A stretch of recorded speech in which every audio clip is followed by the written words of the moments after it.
Permata TV YouTube Indonesia dengan bangga mempersembahkan sebuah storytelling kekinian abad ini, diangkat dari karya besar Esa Mintarja yang sangat populer di masanya, berlatar belakang kisah tanah Jawa masa lampau dengan judul Kisah Api di Bukit Menoreh.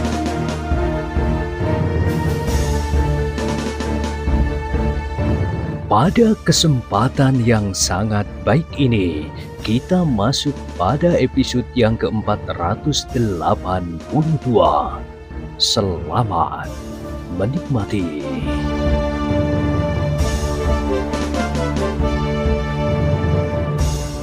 Pada episode sebelumnya telah diceritakan, Rudito tidak dapat memaksa kawan-kawannya berburu untuk kembali. Betapapun ia dibelit oleh perasaan takut, namun ia terpaksa ikut maju juga, mendekati sebatang pohon yang sedang diguncang oleh ular yang kelaparan itu. "Jangan mendekat lagi," desis Rudito. "Shh, ular itu mempunyai telinga. Jika ia mendengar suaramu, maka perhatiannya akan tertuju sepenuhnya kemari. Dan mempunyai hidung," desis Wandaro. "Ia akan dapat mencium bau manusia." Rudito sama sekali tidak berani membuka mulutnya. Ia menjadi semakin lama semakin ketakutan. Sehingga karena itu, ia bahkan sekali-sekali berpegangan pada baju Pandan Wangi. Pandan Wangi kadang-kadang merasa geli juga, sehingga sekali-sekali tangan Rudito itu pun dikibaskannya. Agung Sedayu yang melihat betapa Rudito dicekam oleh ketakutan menjadi kasihan karenanya. Ia sendiri pernah merasakan betapa sakitnya perasaan takut itu menyiksa dirinya. Namun ia tidak dapat menolongnya. Ketakutan yang demikian tidak dapat ditolong dengan mengawalinya.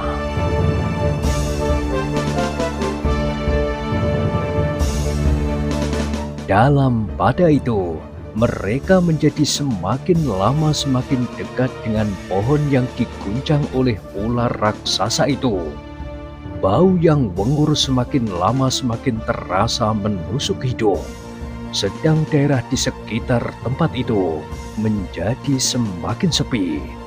Tidak ada sehelai daun pun yang bergerak oleh sentuhan binatang hutan, selain di sekitar pohon yang bagaikan dipermainkan oleh angin pusaran itu.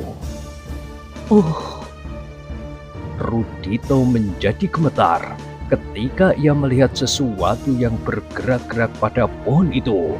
Ternyata seperti yang lain, ia mulai dapat melihat tubuh ular yang tersangkut pada dahan pohon itu. Ular yang ternyata benar-benar ular raksasa. Prastowo yang juga melihat ular itu hampir saja meloncat maju didorong oleh keinginannya yang meluap untuk melihat seluruh tubuh ular itu. Untunglah pengiring yang berpengalaman itu sempat menggamitnya dan memberikan isyarat agar ia menjadi berhati-hati. "Kita belum melihat kepalanya," bisik orang itu. "Kita belum tahu pasti panjang ular itu." Prastowo mengangguk-anggukkan kepalanya. Sejenak kelompok orang-orang yang ingin melihat ular raksasa itu berdiri membeku. Mereka masih belum tahu pasti berapa jauh jarak jangkau kepala ular raksasa itu. "Tinggallah kalian di sini," berkata pengiring yang sudah banyak mengetahui seluk-beluk hutan itu.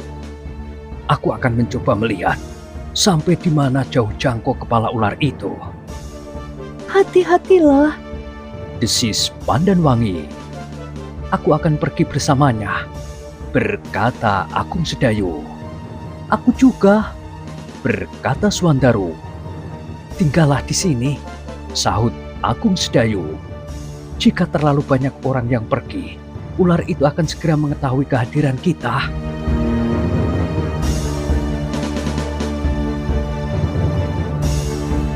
Swandaru mengerutkan keningnya, namun kemudian ia pun mengangguk-anggukkan kepalanya. Pengiring itu pun kemudian bergeser maju diikuti oleh Agung Sedayu.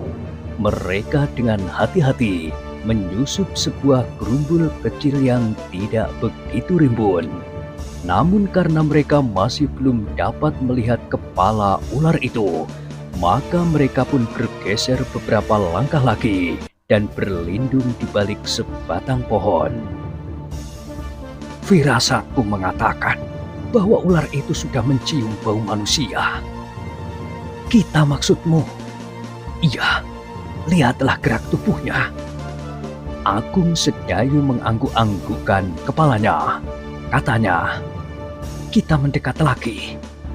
Orang itu menganggukkan kepalanya.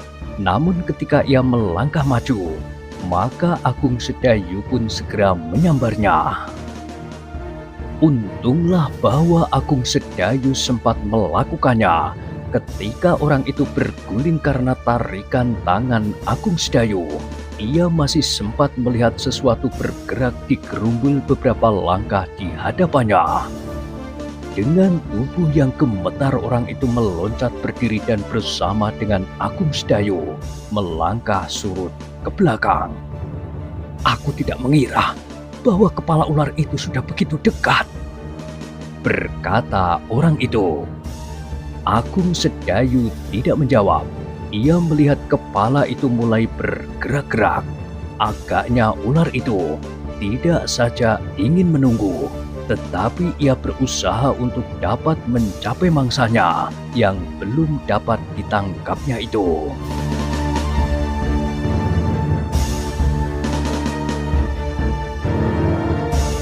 Sejenak keduanya berdiri termangu-mangu di balik sebatang pohon yang besar.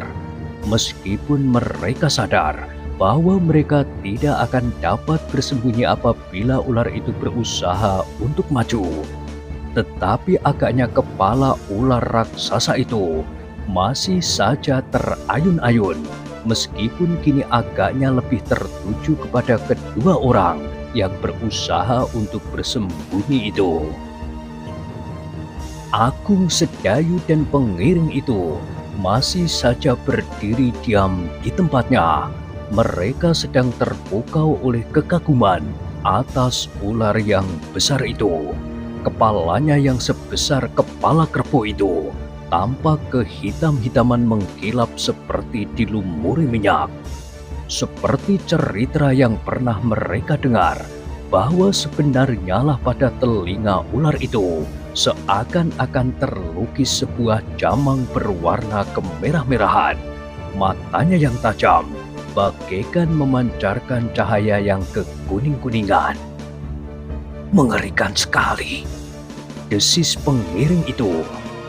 Iya, mengerikan sekali, sahut Agung Sedayu.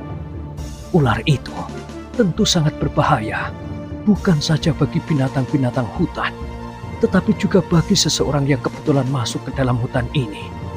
Tentu ular itu tidak selamanya bergayutan di pohon itu. Apabila ia sudah kenyang, ia akan pergi sehingga datang saatnya ia kelaparan lagi dan melakukan perbuatan yang serupa. Mungkin di tengah hutan ini, tetapi mungkin di tempat lain yang sering dikunjungi orang. Jika kepalaku disambarnya, berkata pengiring itu, maka aku tidak akan sempat berteriak. Tubuhku akan segera dilumatkan dengan belitan yang kuat, sehingga dengan tulang-tulang yang remuk, dengan mudahnya aku akan ditelan. Agung Sedayu mengangguk-anggukkan kepalanya, namun kemudian ia terpaksa melangkah surut sambil berkata, ular itu agaknya akan menyerang kita.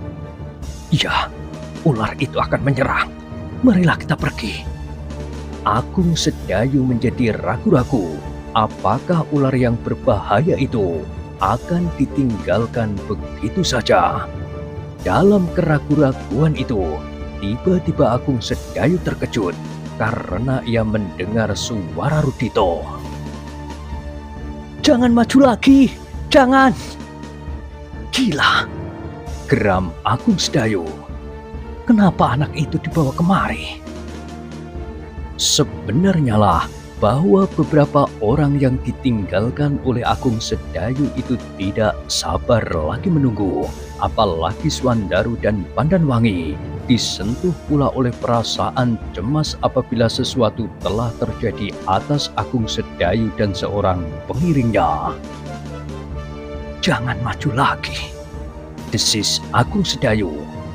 Pandanwangi menjadi termangu-mangu, sedang Rudito yang kemudian melihat juga kepala yang terayun-ayun itu menjadi gemetar seperti orang yang sedang kedinginan. "Hati-hatilah Kakang!" Swandaru tiba-tiba berteriak. Agung Sedayu dan pengiring itu meloncat menjauh. Agaknya ular raksasa itu telah berusaha menjangkau kedua mangsanya itu. Namun karena ekornya masih harus berpegangan pada dahan kayu yang besar, maka ia masih belum berhasil mencapai makhluk yang masih agak asing baginya itu.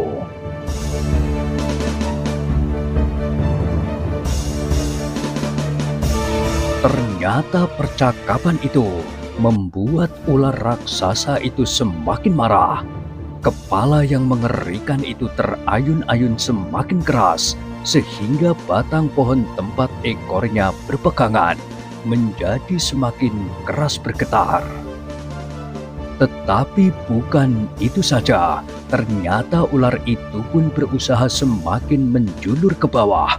Ternyata ia berusaha mengendorkan belitan ekornya agar kepalanya menjadi semakin panjang menjangkau mangsanya. Tetapi kemarahan ular raksasa itu telah mengguncang dahan pohon tempatnya bergantung semakin keras, semakin lama semakin keras, sehingga pada suatu saat dahan itu tidak mampu lagi menahan ayunan tubuh yang seakan-akan menjadi semakin berat. Yang terdengar kemudian adalah dahan itu mulai retak. Sejalan dengan itu, maka kepala ular itu pun menjadi semakin rendah dan semakin dekat menjangkau Agung Sedayu dan pengiringnya. "Kakang, dahan itu patah!" teriak Swandaru. Dengan gerak naluriah, maka Agung Sedayu pun menjauh.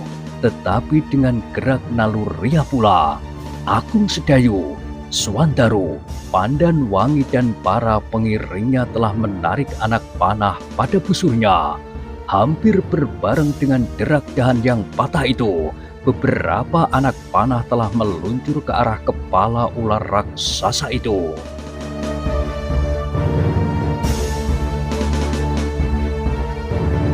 Namun ternyata bahwa kepala ular yang bergerak itu tidak terlalu mudah dikenainya.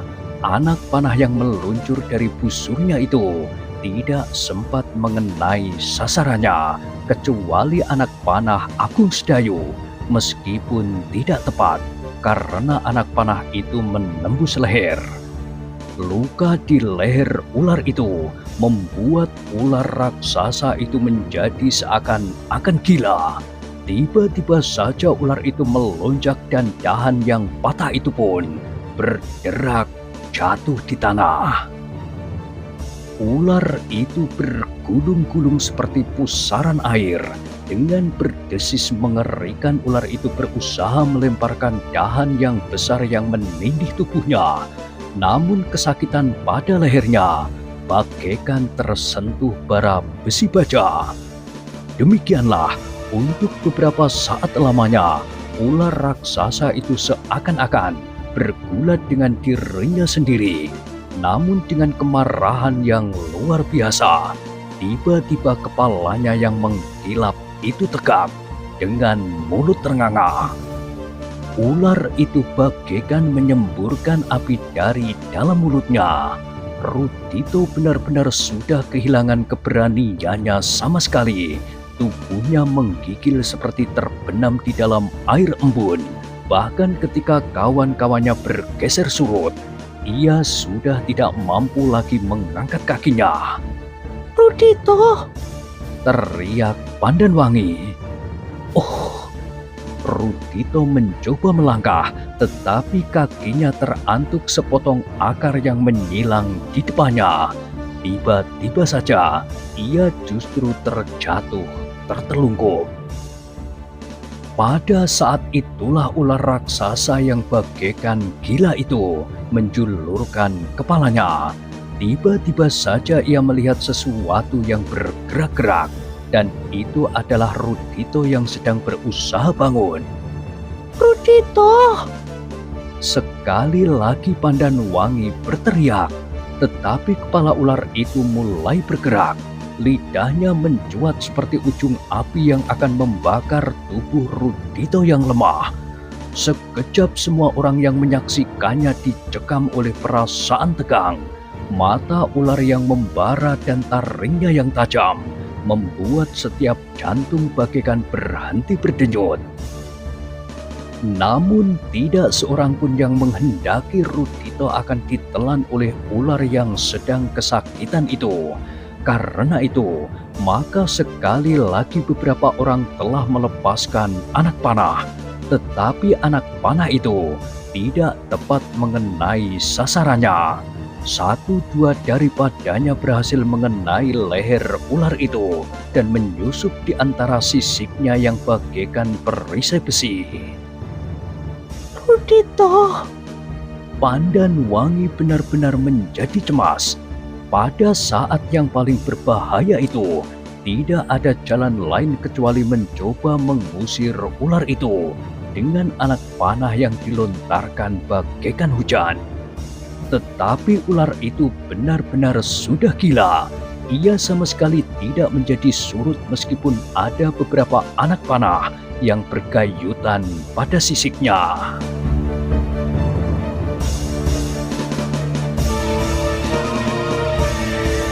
Tidak ada lagi harapan yang masih tersisa di hati Rudito. Ia sempat melihat kepala ular itu merunduk menghampirinya dengan mulut menganga, lidah yang belah dan taring yang tajam. Namun pada saat itu, Agung Sedayu masih melakukan usaha terakhir. Dengan cepatnya ia menyambar tombak pendek seorang pengiring yang sedang termangu-mangu. Dengan kemampuan bidiknya, ia melontarkan tombak itu selagi ular itu tidak sedang bergejolak, seperti wajah air yang sedang mendidih. Ternyata usaha Agung Sedayu yang terakhir itu berhasil. Pada saatnya, tombak pendek itu meluncur tepat mengenai sebelah mata ular yang marah itu. Sekali terdengar ular itu berdesis keras sekali sambil menarik kepalanya cepat-cepat. Kemudian sekali lagi ular itu bergumul dengan dirinya sendiri. Dengan tenaga raksasanya, ia berusaha melepaskan diri dari cengkaman kesakitan. Tetapi ia tidak berhasil melepaskan diri dari ujung tombak dan beberapa anak panah yang mengenainya. Dalam keadaan itulah, maka sekali lagi Agung Sedayu menyerang dengan anak panahnya, tetapi ia tidak berhasil mengenainya. Anak panahnya justru meloncat mengenai tubuh ular yang sedang mengamuk itu. Ketika ular itu sekali lagi menengadahkan kepalanya yang sudah mulai dilumuri darah dari luka-lukanya itu, dan terutama dari sebelah matanya, Swandaru sudah sempat menarik Rudito dan menyeretnya menjauhi ular itu. Tetapi betapa garangnya ular raksasa itu, namun akhirnya lambat laun ia kehilangan tenaganya. Darahnya yang mencucur dari lukanya dan ujung tombak yang justru semakin dalam menancap di kepalanya mulai menyentuh otaknya. Akhirnya badai yang berkecamuk itu menjadi semakin lama semakin reda. Perlahan-lahan namun pasti, maka akhirnya ular raksasa itu kehilangan segenap tenaganya dan bahkan kemudian kehilangan hidupnya. Tombak Agung Sedayu yang justru menjadi semakin dalam menghunjam di kepalanya telah menghabisi nyawanya. Ular raksasa itu pun akhirnya telah mati dengan meninggalkan bekas yang sangat mengerikan. Dahan-dahan yang berpatahan, bahkan pepohonan yang tidak begitu besar pun telah roboh karenanya. Sejenak Agung Sedayu, Swandaru, Pandanwangi dan Prastowo dan para pengiringnya berdiri termangu-mangu. Sementara Rudito masih saja menggigil ketakutan. Tetapi ternyata bau darah yang khusus dari darah ular raksasa itu telah mengundang penghuni rimba itu yang lain. Dari kejauhan terdengar seekor harimau mengaum dengan dahsyatnya.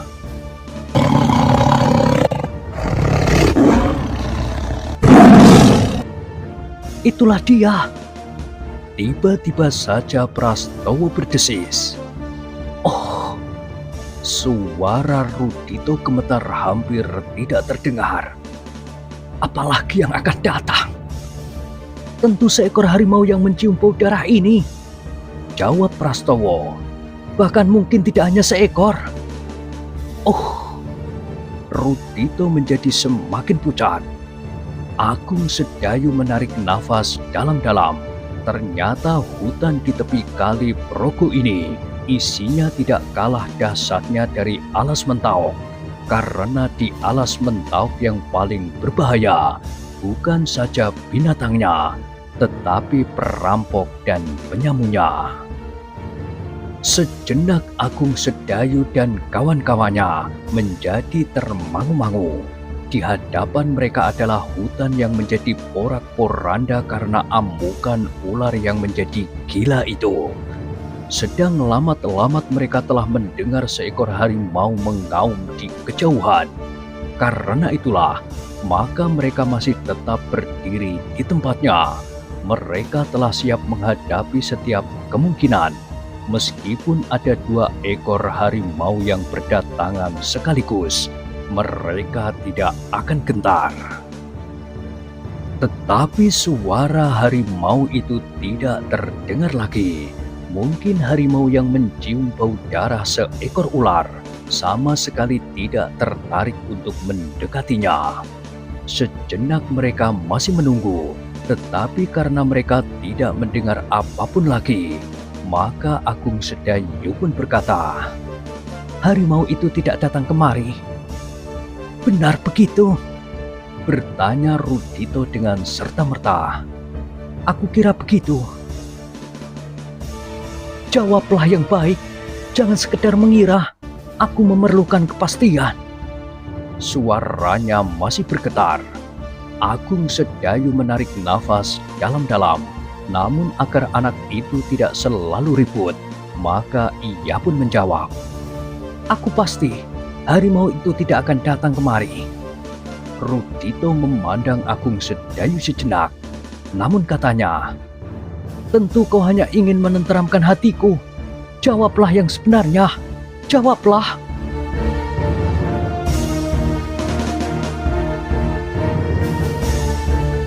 Agung Sedayu menjadi bingung. Sejenak ia termangu-mangu memandang Pandanwangi, seolah-olah ia ingin mendapat pertolongannya untuk menjawab pertanyaan Rudito yang kacau itu. "Rudito?" Ternyata Pandanwangi dapat menanggapi tatapan mata Agung Sedayu itu, sehingga didekatinya Rudito. "Memang harimau itu tidak akan datang kemari."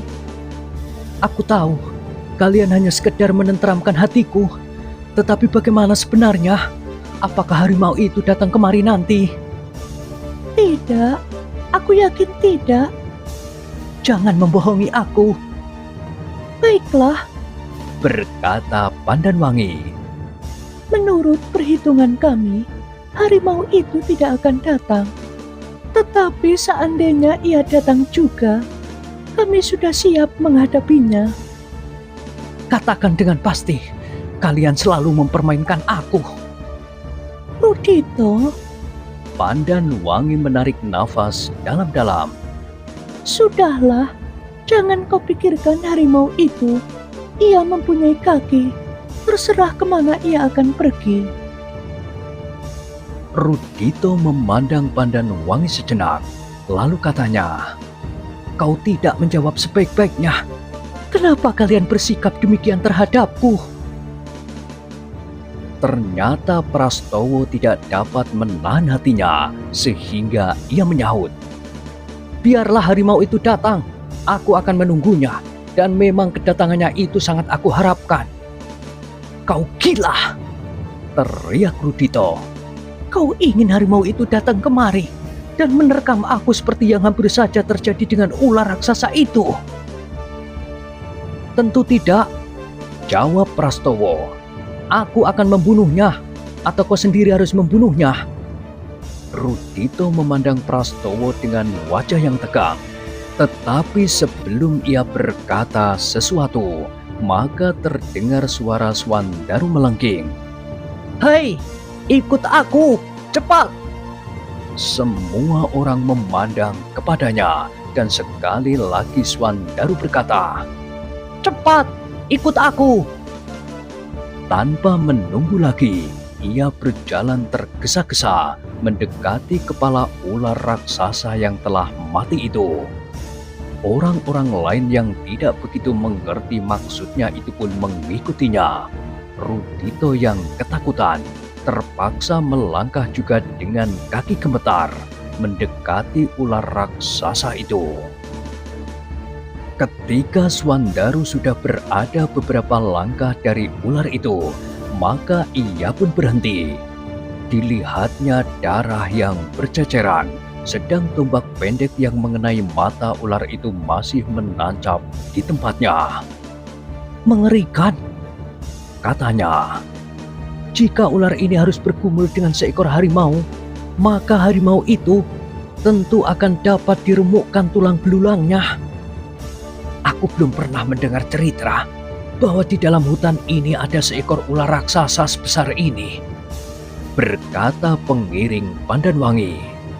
"Karena itu, sebenarnya aku agak takut juga menghadapinya. Untunglah anak Mas Agung Sedayu memiliki kemampuan bidik yang luar biasa, sehingga anak panahnya yang pertama yang mengenai leher ular itu membuatnya kehilangan ketenangannya. Dan lontaran tombak yang tepat itu ternyata telah memaksa ular itu menyerah untuk selama-lamanya." "Suatu kebetulan," jawab Agung Sedayu. "Bukan suatu kebetulan," sahut Swandaru. "Kakang Agung Sedayu dapat membidik dan mengenai seekor burung yang sedang terbang. Aku pernah melihatnya, meskipun tidak setiap saat ia mau memamerkannya." "Mana mungkin?"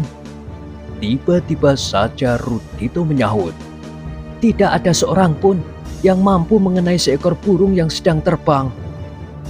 Prastowo berpaling kepadanya, tetapi ia hanya menarik nafas dalam-dalam. Tidak ada seorang pun yang menjawab, tetapi Swandarulah yang berkata kemudian, "Rudito, ternyata keinginanmu terkabul." "Apa?" jawab Rudito. "Hasil buruan kita yang pertama akan kau jadikan hadiah yang akan kau berikan kepada Pandan Wangi. Nah, ternyata hasil buruan kita yang pertama adalah seekor ular naga raksasa. Tentu kau masih tetap pada pendirianmu bahwa setiap hasil kita bersama adalah hakmu dan kau akan berikan sebagai hadiah kepadanya."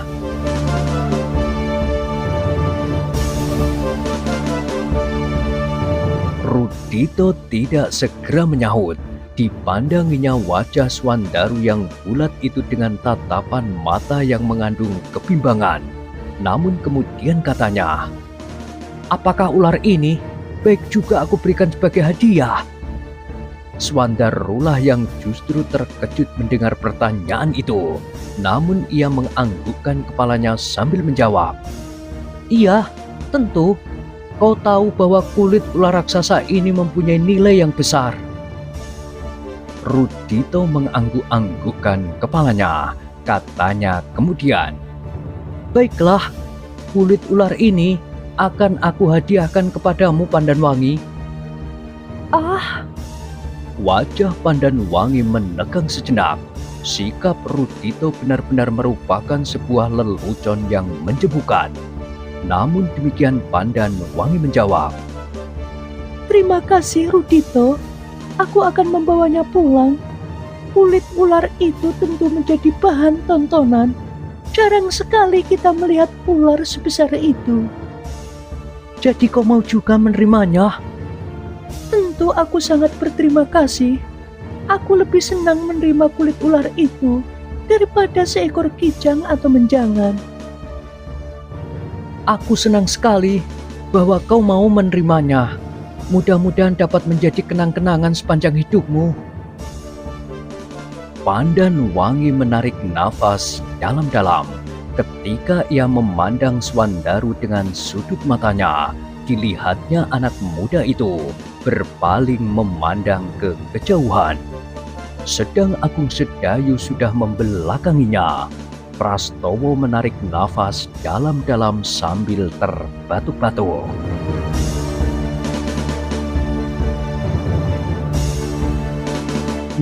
Nah, bagaimanakah kisah selanjutnya? Silahkan ikuti terus kisah Api di Bukit Menoreh pada episode berikutnya. Sampai jumpa.